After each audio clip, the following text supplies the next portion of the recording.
দেশ এবং দেশের অর্থনীতির হালচাল নিয়ে আলোচনা অনুষ্ঠান চলতে হওয়ায় স্বাগত জানাচ্ছি আপনাদের সবাইকে। আজ আমরা আলোচনা করব কান্ট্রি ব্র্যান্ডিং নিয়ে। সহজ ভাষায় যদি বলি, একটি দেশকে বিশ্বের বাকি দেশ যেভাবে চেনে, যেই ভাবমূর্তির জন্য চেনে, সেটাই হচ্ছে কান্ট্রি ব্র্যান্ডিং। এই গুরুগম্ভীর বিষয় নিয়ে আজকে আমরা যার সঙ্গে আলোচনা করব, তার পরিচয়টা দেওয়ার জন্য একটু ভূমিকা না করলে ভীষণ অন্যায় হয়ে যাবে। তিনি বাংলাদেশের রীতিমতো একজন কিংবদন্তি। বলা হয়ে থাকে তার পদাঙ্ক অনুসরণ করে এখন পর্যন্ত বাংলাদেশের বিপণন ব্যবস্থায় যে পরিবর্তন সেটি সাধিত হয়েছে। আমরা কথা বলছি হালাল সাবানের আইডিয়া যার মাথা থেকে বেরিয়েছিল সেই সৈয়দ আলমগীরের সঙ্গে। সৈয়দ আলমগীর, আপনাকে স্বাগত জানাচ্ছি। সৈয়দ আলমগীর তার এই আইডিয়ার জন্য ফিলিপ কটলারের প্রিন্সিপালস অফ মার্কেটিং বইতে উদ্ধৃত হয়েছেন এবং সেখানে এই আইডিয়ার কৃতিত্ব হিসেবে উনাকে বারবার উল্লেখ করা হয়েছে। আমরা আজ কথা বলবো সৈয়দ আলমগীরের সঙ্গে কান্ট্রি ব্র্যান্ডিং নিয়ে। স্যার, আপনার কাছে আমার প্রথম প্রশ্ন, বাংলাদেশের যে বর্তমান কান্ট্রি ব্র্যান্ডিং সেটা আসলে কি? আপনারা জানেন যে বাংলাদেশ যদিও অনেক দিন হয়ে গেছে এর জন্ম হয়েছে, কিন্তু বিভিন্ন কারণের কান্ট্রি ব্র্যান্ডিংটা খুব একটা ভালো হয় নাই। আপনি জানেন যে একটা ব্র্যান্ড হলো এমন একটা জিনিস যেটা দিয়ে আপনি অন্যান্য সমসাময়িক জিনিসের তুলনায় আপনি তাকে আলাদাভাবে ভাবতে পারবেন। যেমন ধরেন আমাদের অনেক দেশ আছে, সেই তুলনায় দেশের তুলনায় Bangladesh, what is the different than other countries. তা আমরা এমন কিছু খুব একটা অনেক কিছু করতে পারি নাই এই 50 বছর বা 54 বছরে। তবে হ্যাঁ, কিছু কিছু ক্ষেত্রে আমাদের অনেক সাকসেস হয়েছে।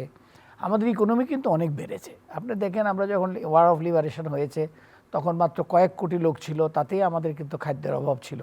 আজকে আমাদের প্রায় 18-19 কোটি লোক, কিন্তু আমাদের খাদ্যের অভাব তেমন নাই। আমরা এখানে কিন্তু একটা আমরা সংস্কার করতে পেরেছি বা আমরা উন্নত করতে পেরেছি, আমাদের প্রযুক্তিকে উন্নতি করতে পেরেছি। একইভাবে আমাদের যে মৃত্যুর হার এখন অনেক কমে গেছে, লিটারেসির হার অনেক বেড়েছে। আজকে বাংলাদেশের প্রায় 1.5 কোটি 2 কোটি লোক দেশের বাইরে কাজ করছে, তারা আমাদের দেশকে রিপ্রেজেন্ট করছে। কাজেই দেশের ব্র্যান্ডিং একেবারে যে খারাপ হয়েছে তা না, তবে আমাদের তো এক্সপেকটেশন ডেফিনেটলি অনেক হাই। আমরা এই যে দেশের, আমি যে দেখি আমাদের দেশে যে লোক সংখ্যা, এই লোক সংখ্যাটাকে আমরা অনেকেই মনে করি যে আমাদের জন্য একটা বিপদ। নো, আসলে তা না। কিন্তু আমাদের যে লোক সংখ্যা, এইটাই হলো আমাদের মেইন শক্তি। আমি দেখি আমাদের লোকেরা অনেক কর্মঠ, আমাদের ছেলেমেয়েরা। আর আমাদের সবচেয়ে বড় সুবিধা হলো এটা একটা কান্ট্রি অফ ইয়াং জেনারেশন। এখানে বৃদ্ধ লোক খুব কম, এখানে সবই ইয়াং পিপুল। কাজেই এদের অনেক ভবিষ্যৎ আছে এবং এরা আজকে যা শিখছে তারা অনেক দিন তারা এটা কন্ট্রিবিউট করতে পারবে। সেই হিসাবে যেটা প্রফেসর ইউনুস প্রায়ই বলেন, যেটা ইয়াংদের জায়গা, এটা ইয়াংরা কিছু একটা করছে, তো এটা কিন্তু সত্য কথাই, এটা কথাটা উনি ভালোই বলেন। তবে এই ইয়াংদেরকে ঠিক পথে নেওয়াটা হলো আমাদের একটা কর্তব্য এবং এটাকে ব্র্যান্ডিংয়ের জন্য আমাদের হেল্প করবে।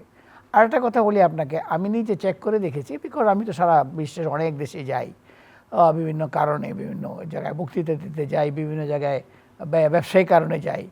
আমি দেখি আমাদের দেশের লোকেরা যেরকম, আমাদের ছেলেরা যেরকম মেরিটেরিয়াস, এরকম মেরিট কিন্তু খুব কম আছে। এরা কিন্তু কোনো দেশের সাথে, উন্নত দেশের কোনো দেশের সাথে কম না।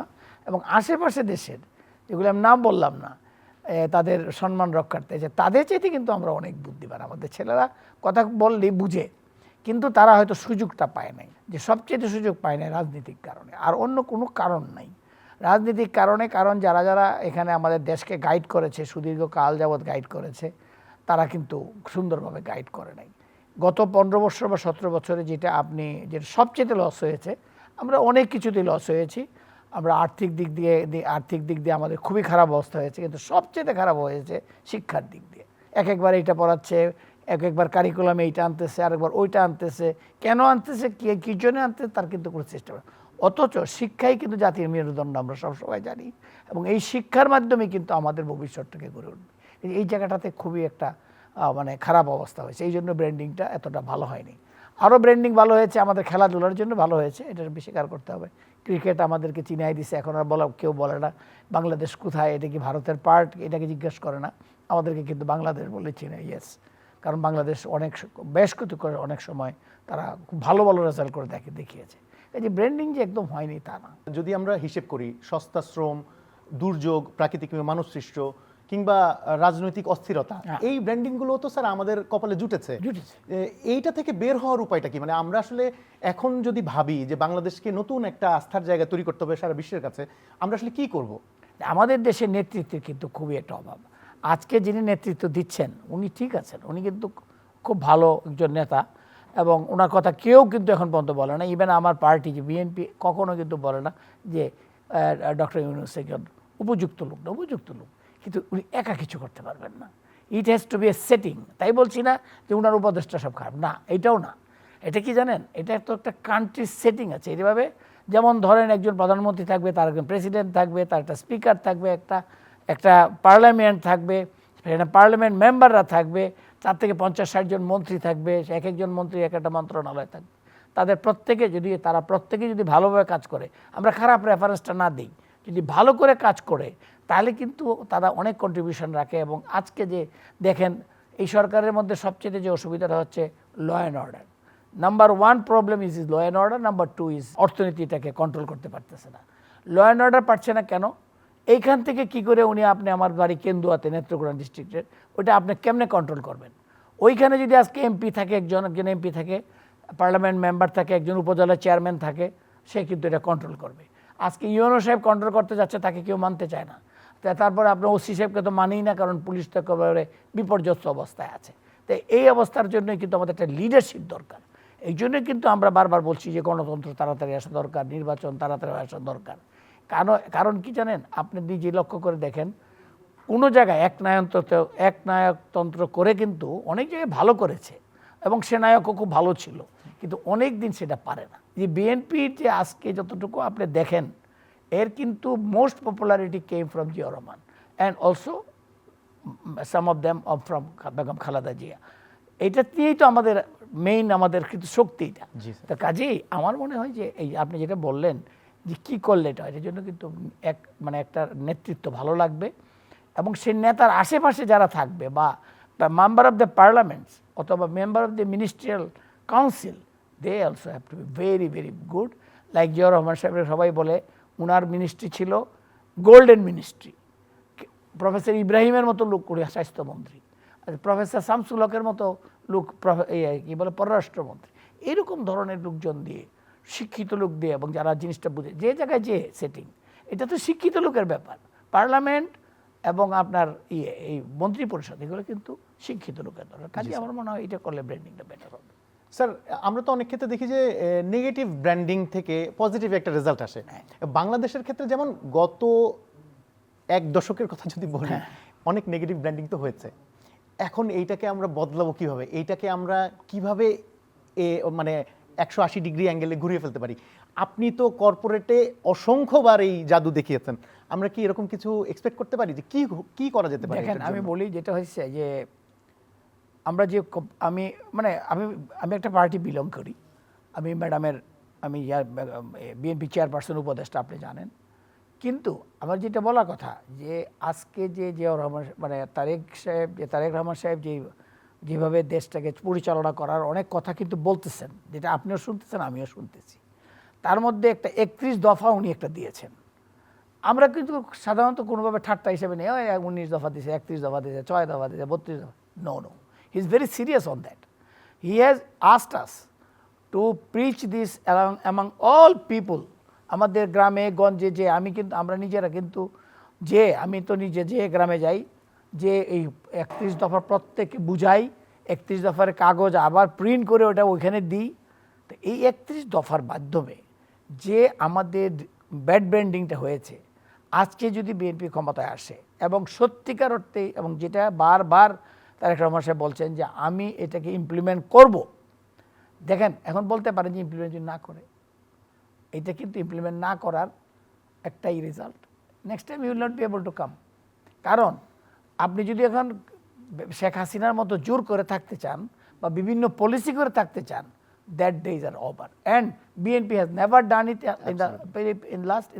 in the past and will never do. আপনি দেখলেন যখন উনি বলল যে না, মানেই না কোনো মতে, যে না কেয়ারটেকার সরকার লাগবে, একটা ইলেকশন করে ওটাকে জাস্টিফাই করে কিন্তু কেয়ারটেকার সরকার দিয়েই উনি কিন্তু দিয়েছেন। আমরা কি বলি, আমরা কোনো একটা পাবলিকের কাছে কোনো একটা দিই, প্রপোজাল দেই যে দেখেন আমি যদি পাওয়ারে যাই তা আমি এইটা করব। আজকে বিএনপির যে 31 দফা যদি সত্যি বাস্তবায়ন হয়, এটা ঠিক আপনি যেটা বলছেন, এটা 360 ডিগ্রি ঘুরে যায়, এটা দেখবেন যে একেবারে মানে উল্টা ব্র্যান্ডিং হয়ে গেছে, গুড ব্র্যান্ডিং হয়ে গেছে। তার মানে রাজনীতি থেকে আমাদের ভবিষ্যৎ ব্র্যান্ডিং এর উপকরণগুলো আমরা পেতে পারবো। শুধুমাত্র রাজনীতি কেন, মানে সাংস্কৃতিক চর্চা কিংবা পৃথিবীর অন্যান্য দেশে আমরা যেমন দেখি যে কালিনারি বা অন্যান্য যে জিনিসগুলো বা চলচ্চিত্র, এই জিনিসগুলো যেমন উঠে আসে ব্র্যান্ডিং এর পার্ট হিসেবে, আমরাও কি আমাদের দেশকে এরকম একটা জায়গায় নিতে পারি যেখানে আমাদের সংস্কৃতি পৃথিবীর সবার কাছে একটা গ্রহণযোগ্য জায়গায় পৌঁছবে, আমাদের চলচ্চিত্র, আমাদের এই সব কিছু মিলিয়ে কি আমরা একটা নতুন ব্র্যান্ড তৈরি করতে পারি কিনা বাংলাদেশের জন্য? কোনো একটা ব্র্যান্ডিং যখন করে না, একটা কথায় ব্র্যান্ডিং হয় না। আপনি যদি আজকে আমার যে এতগুলি ব্র্যান্ড আমি বাজারে দিয়েছি, আমার জীবনে হয়তো আমাকে একজন ছবির উপরে আমার ব্র্যান্ডগুলো লিখতেছিল, সে লিখে শেষ করতে পারে না আমি কত ব্র্যান্ড দিয়েছি বাজারে, তো ওই দিয়ে আমাকে ছবিটা সে প্রেজেন্ট করছে। তা এখন আমি যখন একটা জিনিস ব্র্যান্ড করি, আমি শুধু 100% হালাল সাবান বলি ছেড়ে দিই নাই কিন্তু, বা এসিএ লবণ মেধা বিকাশে বলি, মেধা বিকাশে সাহায্য করে বলে ছেড়ে দিই নাই। এর জন্য কিন্তু আরও এটা একটা কথা, এটা একটা প্রপোজাল, মানে একটা promise, a promise to the general people. So এরকমভাবে কান্ট্রি ব্র্যান্ডিংয়ের সময়ও আমাকে একটা প্রমিস দিতে হবে যে আমি এই প্রমিস করি যে আমি এই করব, যেটাতে যেহেতু এটা কান্ট্রি সেহেতু এটাকে কিন্তু অনেকগুলি বলতে হয়েছে, 31টা হইতে পারে, 35টা হইতে পারে। এখন 31টা পরে আপনি হয়তো এটা বললেন যে এই জিনিসটা বাদ পড়ছে, তখন দেখবেন খুঁজে একটা কোনো জায়গার মধ্যে এটাকে ঢুকানো যায়। তো যতটুকু পারা গেছে কিন্তু এটা অ্যাকোমোডেট করা হয়েছে, it is the major thing that had been accommodate. এখন রাজনীতি ছাড়া কিন্তু এগুলো হবে না। রাজনীতি হলো প্রথম একটা কারণ, আপনি যখন দেশটাকে আপনি যদি মনে রাখেন, আপনি তো ছোটো ছিলেন, আমার তো জিয়াউর রহমান সাহেবের সাথে মনে আছে, উনি যখন দেশটাকে পরিচালনা করলেন না, সব দিক দিয়ে পরিচালনা করলেন, উনি কিন্তু এই টেলিভিশন সেন্টারে নিজে যেতেন, বাচ্চাদের অনুষ্ঠানে উনি বসে থাকতেন, উনি যে কোনো জায়গায় ছেলেপেলেদেরকে নিয়ে হিজবুল বাহারে উনি গিয়ে ট্রিপ করতেন। ওইখানে কি বলেন, একটা মানুষ বলতে পারে একটা প্রেসিডেন্ট 10 কোটি লোকের প্রেসিডেন্ট, উনি কি, তখন হয়তো 10-12 কোটির লোক ছিল, যে উনি কি করে কয়েকটা ছাত্র ফার্স্ট হয়েছে পরীক্ষায় এদেরকে নিয়ে ঘুরতেছে? নো, এটা কিন্তু এখনও বলে। ওই দিনও একজন মৌলানা সাহেব উনি বলতেছে, দেখলাম ইয়েতে টেলিভিশনে, যে আমি ছিলাম সেই হিজবুল বাহারে, আমি ওনাকে এই প্রশ্ন করছিলাম, ওনারই উত্তর দিছে, ওনার মতো এরকম একটা মানে গুণী মানুষ এবং ধার্মিক, মানে উল্টা ওনাকে কোরআন শরীফের আয়াত থেকে ওনাকে প্রশ্ন করছে, তো উনি নিজে ওয়াজ সারপ্রাইজড। কাজে এই যে এই সব লাগবে, হ্যাঁ, এই যে আমরা যখন একটা কথা বললাম 100% হালাল সাবান, তার সঙ্গে কিন্তু তার মোড়কটা খুব ভালো করতে হয়েছে, তার সঙ্গে কিন্তু গন্ধটাকে সুন্দর দিতে হয়েছে, পারফিউমটা, তার সাথে কিন্তু আপনার সাবানের ফেনা যাতে ভালো হয় এটা ভালো দিতে হয়েছে। Everything has to be good and fine, as you say, align হতে হবে। হ্যাঁ, অ্যালাইন হইতে হলে কিউলিনারি বললেন, আপনি বললেন আমাদের চলচ্চিত্র, আপনি বললেন আমাদের এই যে সংস্কৃতি, আপনি বললেন আমাদের টিভি যে ইয়েগুলো যাচ্ছে। দেখেন তো, আমি একটা জিনিস লক্ষ্য করে দেখি, আমাদের যে টিভিতে যে নাটকগুলো যায়, is it fur more better than any of the Indian series. আমরা দেখি না বলে হয়তো টিভির আমাদের যে বিজ্ঞাপনগুলো বিরক্ত করে বলে যেরকমটা করে, বিজ্ঞাপন ছাড়া চলবে না, এটাকে আরও ওরা যেভাবে বিজ্ঞাপনটা করে একটা সময় গেতে করে, এরকম হয়তো অনেক বুদ্ধি টুদ্ধি করতে হবে। আদারওয়াইজ অ্যাক্টাররা আর এই যে আপনার কন্টেন্ট এক্সেলেন্ট, আপনি ইউটিউব খুলে আর দেখেন, তখন তো এত বিজ্ঞাপন থাকে না, খুব ভালো লাগবে আপনার কাছে। কাজেই আমাদের এই সব কিছু মিলিয়ে কিন্তু আমাদের ব্র্যান্ডিং করতে হবে। বাংলাদেশের বিপণন জগতে আপনি এখনো একজন জীবন্ত কিংবদন্তি। বাংলাদেশে এটা খুব ঘটে যে যিনি একটা আইডিয়ার প্রবর্তন করেন তিনি সাধারণত এটা কৃতিত্ব পান না। আপনার ক্ষেত্রে এটা ব্যতিক্রম হয়েছে, আপনার যে আইডিয়া ছিল সেটা কৃতিত্ব আপনি পুরোপুরি পেয়েছেন। ফিলিপ কটলারের বইতে আপনাকে উদাহরণ হিসেবে সারা পৃথিবীর মানুষ এখন পড়ে। আমার প্রশ্ন হচ্ছে যে এই যে হালাল সাবান বিপণন করতে চাওয়ার যে ইচ্ছাটা, এই যে হঠাৎ করে একটা মানে out of the box thinking, এইটা আপনার কাছে কিভাবে এলো, এইটা আমাকে একটু বলেন। এটা হলো কি জানেন, আমার ছোটোবেলা থেকে আউট অফ বক্স একটা কিছু করার ইচ্ছা থাকে সবসময়। আমি কিন্তু সাধারণ একটা মানুষ যা করে এটা আমি করতে চাই না। এইটা তো আপনি একটা দেখলেন, তারপরে যে আমি বলে দিলাম এসিএ লবণ মেধা বিকাশে সাহায্য করে, এটা কেউ চিন্তাও করবে না যে একটা মেধার সাথে লবণটা নিয়ে গেছে, কিন্তু দিস ইজ ট্রু। এসিএ লবণ মেধা বিকাশে সাহায্য করে, আমরা এক মেধাবী বাংলাদেশের স্বপ্ন দেখি। কে স্বপ্ন না দেখে মেধাবী বাংলাদেশ হইতে? যে কান্ট্রি ব্র্যান্ডিংটাতেও আমাকে এইরকম ধরনের কিছু একটা বলতে হবে। বাংলাদেশ মিনস যেটা আমাদের ইয়ে বলতেছে, ঠিকই উনিও বলতেছে, এই চিফ অ্যাডভাইজার, যে বাংলাদেশে একটা এরকম জায়গা ওরকম জায়গা। এই যে এখানে ইনভেস্টমেন্টের একটা ফোরা ইয়ে হলো, এখানে একটা ভালো বক্তৃতা হইলো, ইয়ে হইলো, যেদিন এখানে হইলো ওই দিন পর এই দিনে কিন্তু বাটার পুরাইলো আর কোক ভাঙিয়ে ফেলাইলো। ওই লোকগুলো কি দেখে না, কোক হলো ওয়ার্ল্ডের কোকা কোলা। আপনাকে জানাই কোকা কোলা 10 ইয়ার্স ছিল এবং আমার স্পষ্ট মনে আছে it's name value was nothing less than about $100 billion. এইরকম ধরনের কিন্তু আর খালি শুধু কোকা কোলার নামটার ভ্যালু ছিল। আপনি এখন বিএনপি চেয়ারপারসনের উপদেষ্টা, সামনে একটা ইলেকশন হলে আমরা হয়তো দেখব বিএনপি ক্ষমতায় আসছে, সেই ক্ষেত্রে বাংলাদেশকে ব্র্যান্ডিং করার একটা সুযোগ আপনার হাতে আসবে ইনশাআল্লাহ। আমার প্রশ্ন যে এই হালাল সাবানের মতন একটা ছক্কা মারা আইডিয়া, এই ব্র্যান্ডিং নতুনভাবে আর কোনো আইডিয়া আনতে পারবেন কিনা? বাংলাদেশ একটা সুন্দর একটা দেশ, এটা কিন্তু নাইসলি ফোকাসড কখনোই করা হয়নি। আমরা আশা করি আজকে যে আমরা বিএনপি যদি সত্যি পাওয়ারে যেতে পারি, আমরা ইলেকশন সুন্দরভাবে হয়, আমরা পাওয়ারে যেতে পারি, তারেক রহমান সাহেব আমাদের নেতা হিসেবে আছেন, এবং আজকে যে কাউন্সিলস আছে এটা দিয়ে আমরা সবাইকে মিলে I will be able to find out a way by which I can focus Bangladesh, a country of lot of hopes and a country of really to be proud of. বাংলাদেশকে branding করার অনেক সুযোগ আছে।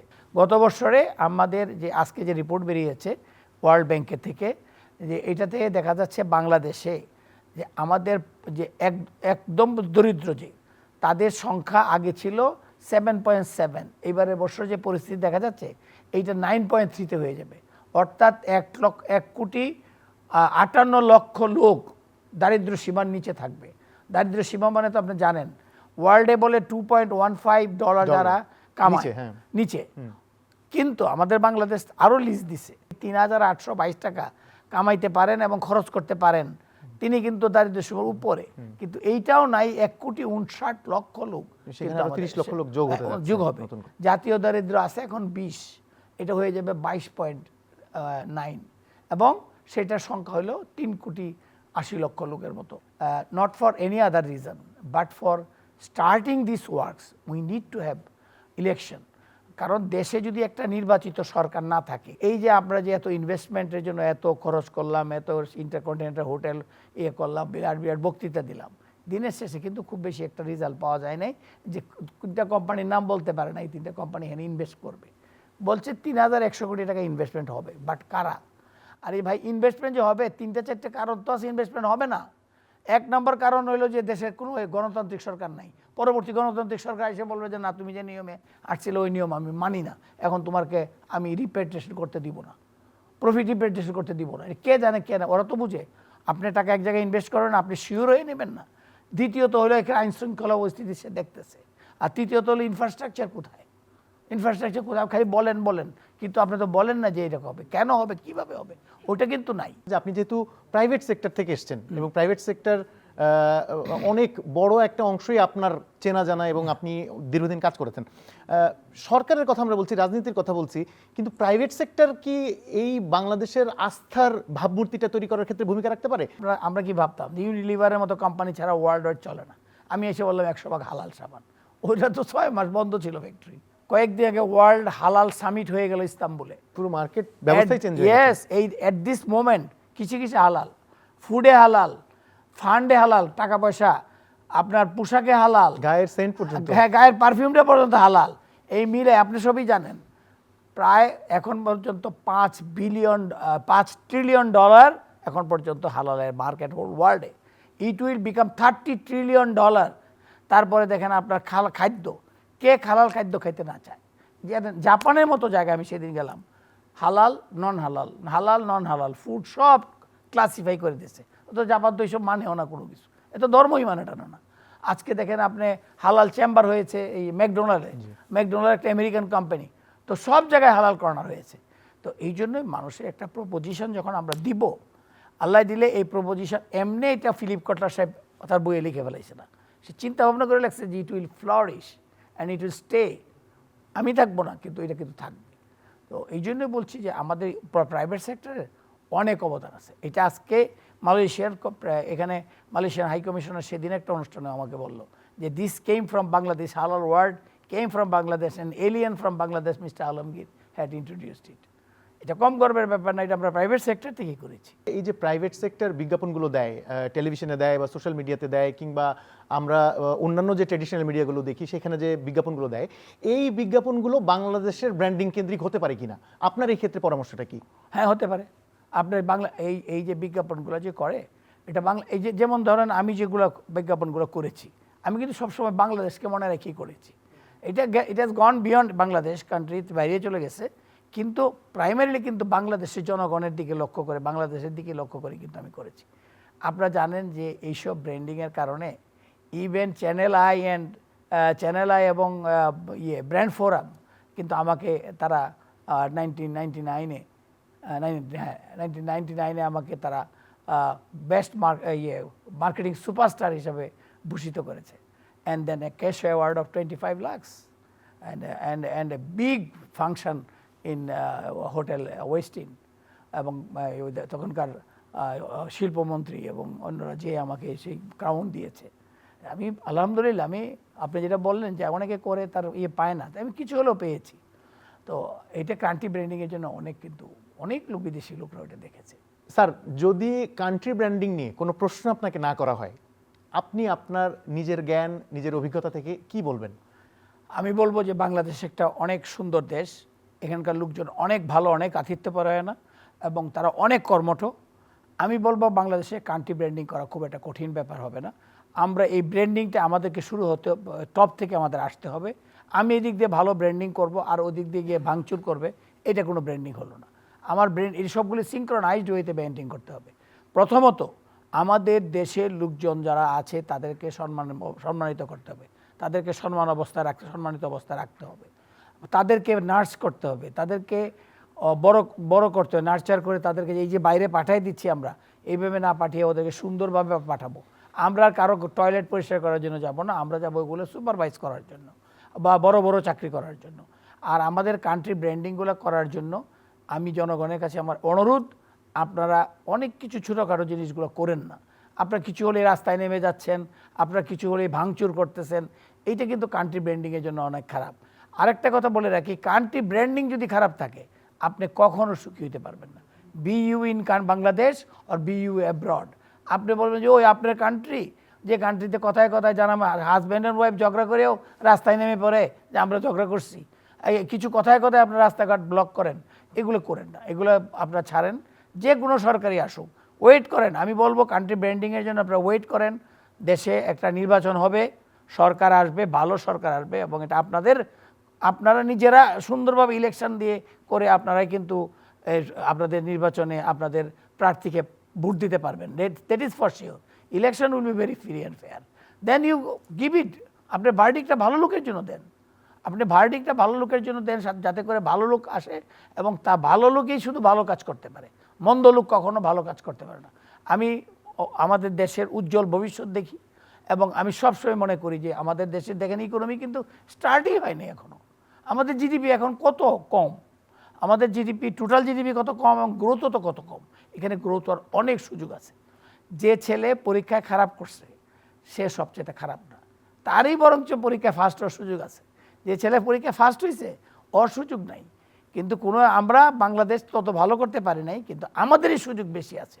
কারণ আমরা কিন্তু সবাই একই মতের লোক। এটি ভারতের মতো 38টা ভাষা না, হ্যাঁ, আর পাকিস্তানের মতো 7 ধরনের লোক না, আমরা একই ধরনের লোক, আমরা ভদ্র মানুষের। In general people are very gentle. কাজে আমরা এই দেশকে অনেক ভালো করব ইনশাআল্লাহ। আমি আপনাকে এসিওর দিই, আমার পার্টি পাওয়ারে আসলে ইনশাআল্লাহ আশা করি, এটা যেহেতু একটা অনেক পপুলার পার্টি, তারা হয়তো ইলেকশনে পাশ করে আসবো। আমরা আসলে দেখবেন আমরা তারেক রহমান সাহেবের নেতৃত্বে এই দেশের ব্র্যান্ডিংকে আমরা অনেক সুন্দর ব্র্যান্ডিং করব, এবং যেখানে কোনো অনাচার অত্যাচার, যেখানে কোনো বৈষম্য থাকবে না। স্যার, অসংখ্য ধন্যবাদ আমাদের স্টুডিওতে আসার জন্য। দর্শক, এই ছিল চলতি হওয়ার আজকের পর্ব। আজ আমাদের সঙ্গে যিনি আলোচক ছিলেন সৈয়দ আলমগীর, তার কথা, তার অভিজ্ঞতা, তার জ্ঞান এই এক পর্বে সীমাবদ্ধ রাখার মতন নয়। আগামী পর্ব দেখার আমন্ত্রণ জানিয়ে শেষ করছি। শুভকামনা রইল।